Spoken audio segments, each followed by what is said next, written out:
demi kecantikan istri saya. Bapak kan kalau ngelihat perempuan cakep di luar seneng, kan? Tapi dosa, kan begitu. Nah sekarang gimana caranya? Hah? Percantik istrinya, gitu. Nggak ada istilah kamu mah skincarean nggak skincarean tetap cakep. Itu mah cuman dusta belaka aja itu. Bohong itu mah Bu, jangan percaya Bu ya. Kenapa? Karena tadi manusiawi Pak. Kita tuh ngelihat orang cakep dengan sebab kita tuh menilai orang itu cantik Pak. Iya karena dari penampilannya. Kalau penampilannya nggak baik ya tuh gimana mau dibilang cantik? Bisa dipahamin ya? Ya, jadi yang keberapa tuh tadi ya? Yang kesekian lah pokoknya. Istri harus senantiasa berusaha untuk apa? Menyenangi hati suaminya. Kemudian kita beranjak langsung kepada adab suami kepada istri. Yang pertama, nih Bapak dicatat.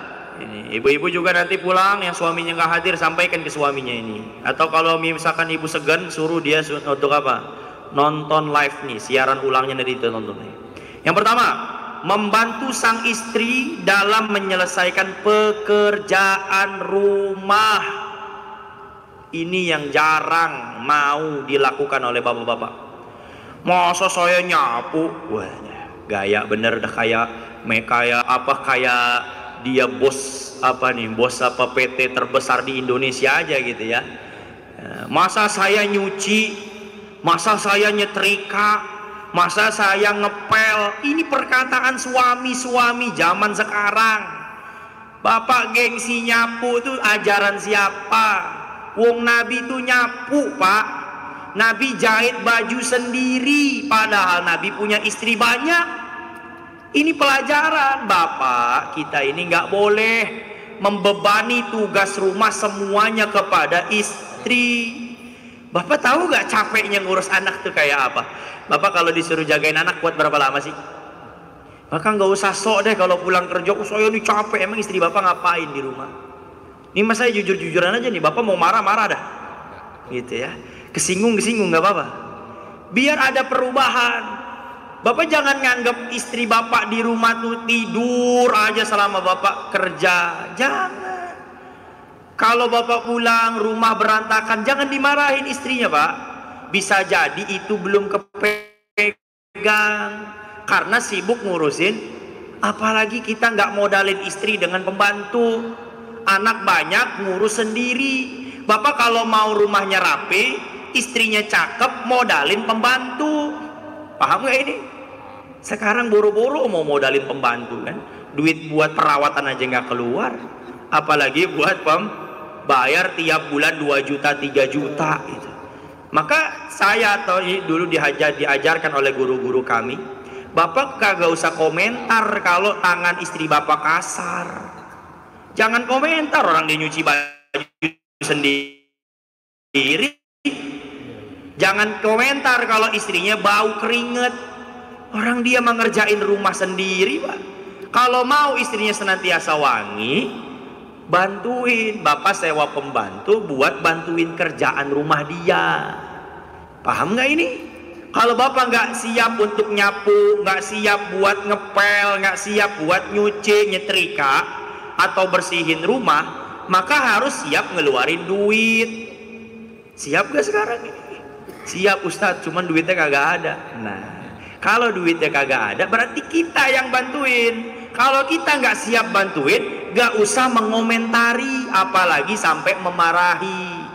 Oke, Sayyidatuna Aisyah radhiyallahu anha menjelaskan sifat dan kegiatan Rasulullah di dalam rumah. Ini biar kita jadi renungan kita ini.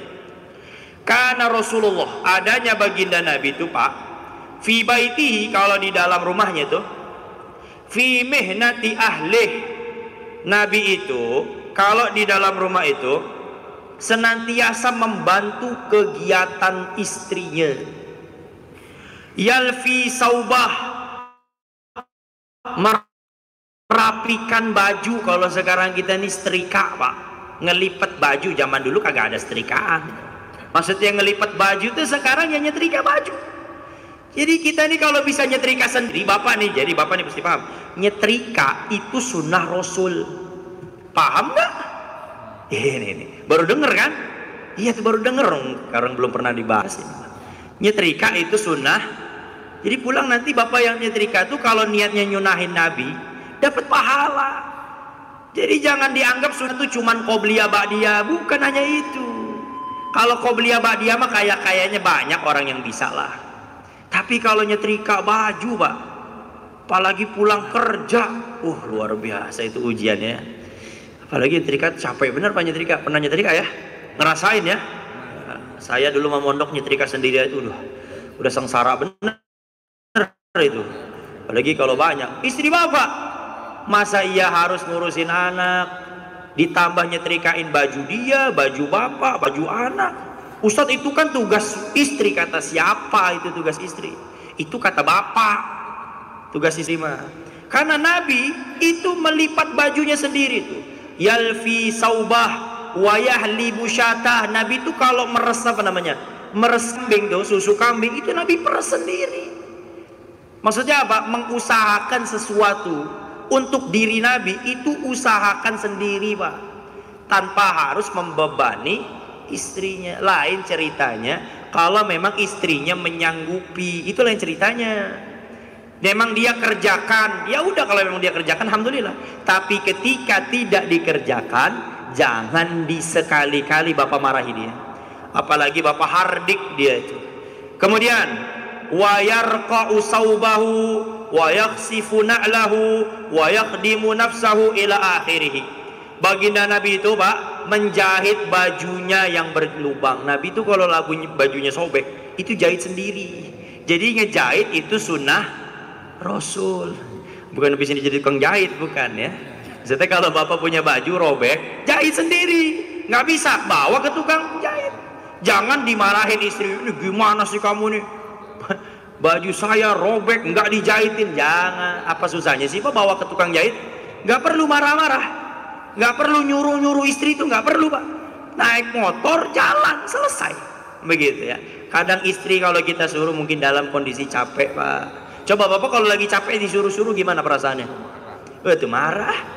Sama bos, misalnya bapak baru kelar kerja nih, bos datang nyuruh lagi, coba gimana? Coba. Nah, jadi jangan begini. Jangan dalil yang istri kan harus taat sama suami, jangan dalil itu terus yang dipakai, gitu ya. Jangan, kasihan istrinya Pak. Kita juga punya tanggung jawab. Menjahit sandalnya yang putus. Jadi Nabi itu kalau sandal putus gak kayak kita Pak. Sandal putus buang dah, ganti yang baru. Nabi itu dijahit. Gak bisa jahit sendiri, bawa tukang sol tuh biar dia Pak, biar dijahit. Menyelesaikan kebutuhan pribadinya, menyapu rumah. Nabi nyapu rumah Pak. Jadi habis ini sapu, ngepel rumah sendiri. Insya Allah Pak ya. Nah, yang berat itu kalau udah jadi ustad. Mosok ustad ngepel gitu. Apalagi kalau ustadnya ustad-ustadan kan gitu ya. Nah, tapi kalau dia ustad memang alim, memang dia bisa baca kitab, memang dia ngaji, bukan cuma dipanggil ustad, dia pasti paham, dia pasti ngerti. Kenapa? Karena dia udah baca itu kitabnya. Tinggal gimana hidayah aja yang masuk ke dalam hatinya. Jadi habis ini pulang Pak, nyapu rumah. Jadi nyapu niatnya ngikutin sunnah Rasul, biar nyapunya beramal sunnah, menghidupkan sunnah baginda Nabi. Memberi makan unta, makan bersama pembantunya. Ini pelajaran bapak kalau punya pembantu di rumah, nggak usah gengsi, makan satu meja bareng. Jangan pembantunya di belakang atau pembantunya di bawah, kita di atas, jangan. Ya, Nabi itu katakan, ana akulu kama yakulul abdu. Saya ini, kata Nabi, makan sebagaimana budak makan. Kayak apa tuh? Budak itu makannya kan begini nih. Ini kalau budak makannya begini nih. Nabi itu makannya begini. Kenapa? Karena saya makan sebagaimana makannya para budak. Apa maksudnya? Ketawaduan dari Rasulullah. Kita kalau makan boro-boro begini, gitu ya, sila gitu. Biar apa? Biar yang masuk makin banyak, supaya porsinya. Kemudian membuat adonan kue sendiri Pak, bersama istrinya. Jadi kalau istri buat kue bantuin, itu sunnah Rasul tuh. Ya, mau buat apa Pak? Bantuin tuh, jangan buat kamu, kan? Anak nggak dijagain, sibuk main HP nih, suami-suami zaman sekarang ini. Kemudian membawa barang-barangnya yang telah beliau beli dari pasar. Jadi bawa barang juga sendiri, jangan apa-apa istri yang bawain, jangan. Walaupun Pak, ini pelajaran, ketika mereka kerjakan itu pahala buat mereka. Tapi ketika mereka tidak kerjakan, jangan sekali-kali, saya ulangi lagi kalimat ini, dimarahi. Paham Pak maksud saya Pak? Insya Allah. Kemudian yang kedua, berbicara kepada istri dengan baik dan sopan. Kalau ngomong sama istri itu yang lembut Pak, jangan sama perempuan lain lembut, sama perempuan lain sopan. Udah kayak manusia paling baik dah dia kalau ngomong sama perempuan lain mah, apalagi cakep. Tapi kalau di rumah elu gua ya tuh kan, ya walaupun elu gua dalam beberapa daerah kayak Betawi itu biasa kan. Cuman kayak kita Sunda nih gak usah sok-sokan lu gua di rumah gitu ya. Atau pakai bahasa Sunda kasar, jangan Pak. Sama istri itu lemah lembut, aku kamu, gak usah gengsi aku kamu Pak. Atau kalau perlu pakai panggilan-panggilan yang mesra Pak. Nabi itu kalau manggil Sayyidah Aisyah itu pakai julukan Pak, bukan nama. Ini bapak sama istri jangan panggil nama doang. Namanya Dewi, Dewi, sini, jangan begitu Pak. Ya sayang, kalau Nabi itu Humairah kepada Aisyah itu perempuan yang keputih-putihan ya. Tapi tolong selaras gitu ya, kalau emang istrinya nggak putih jangan dipanggil putih, takut tersinggung dia gitu ya. Bisa dipahami nih ya. Jadi berbicara kepada istri dengan baik dan sopan. Kemudian selanjutnya, saya nggak baca semua Pak, sedikit lagi 5 menit lagi insya Allah ya. Kemudian tidak begitu ya, membuat istri dan anggota keluarganya istri merasa takut dengan kekerasan dan keburukan sifat kita Pak. Jadi jangan sampai kita pulang itu malah istri takut sama kita. Kenapa? Karena kita punya watak yang keras. Nabi itu lembut banget sama anaknya, lembut banget Nabi sama istrinya itu. Jadi usahakan nih Pak, suami yang baik itu adalah ketika dia pulang menjadi kegembiraan seisi rumah. Itu suami yang baik. Bukan menjadi hal yang ditakuti oleh istri dan anaknya. Jadi nanti pulang tanya, Bu, kalau saya pulang senang apa enggak? Tapi jangan terpaksa nih jawabnya nih. Yang ikhlas. Senang. Dalam hatinya nih, terpaksa nih. Ya, kalau gue jawab enggak, repot nih urusan. Kagak keluar duit belanja nanti. Tanya Pak, yang kayak gini-gini harus disampaikan. Dan kita tahu perasaan istri kita ke kita tuh nih, dia beneran sayang gak sih sama saya nih? Dia ini beneran seneng gak sih nikah sama saya? Dia merasa beruntung gak sih dapat saya? Harus tahu itu Pak. Kalau dia merasa tidak beruntung, bukan malah dimarahin. Kita rubah sifat kita agar dia merasa beruntung memiliki kita. Jadi kita nggak bisa Pak memaksakan kehendak orang lain agar suka sama kita. Tapi rubah sifat kita agar orang lain suka sama kita. Bisa dipahami gak ini? Jadi nggak bisa orang kita sifatnya buruk, masa nuntut orang lain buat suka sama istri kita. Tanya itu nanti pulang. Kalau dia bilang enggak, saya nggak sayang sama abang gini, jangan marah. Harus dijadikan evaluasi namanya. Kata baginda Nabi, kata Al-Imam Abu Hazim, beliau katakan nih, inna min su'i khuluqir rajul, sesungguhnya di antara tanda buruknya akhlak seorang lelaki, ayyadakhula ala ahlih wa hum fi sururin yadhakun fayatafarraquna khaufan minhum. Ya, termasuk daripada buruknya akhlak seorang laki-laki, suami maksudnya di sini, ketika dia masuk ke dalam rumahnya, masuk ke dalam atau menjumpai keluarganya, yang mana keluarganya itu Pak bergembira ketika kita nggak ada di rumah, tapi ketika kita ada di rumah mereka takut dengan kita. Itu laki-laki yang buruk tuh. Kalau kita lagi di luar, istrinya seneng sama anaknya, bercanda, ketawa-tawa. Kita pulang, diem aja dia tuh, cemberut aja dia. Kenapa? Takut sama suaminya. Nah Bapak, yang kalau suaminya, kalau istri kita pulang, istri kita cemberut, istri kita diem aja, bisa jadi karena dia takut dengan kita Pak. Kita berusaha agar anak istri kita tuh nggak takut sama kita. Ya, insya Allah Pak ya.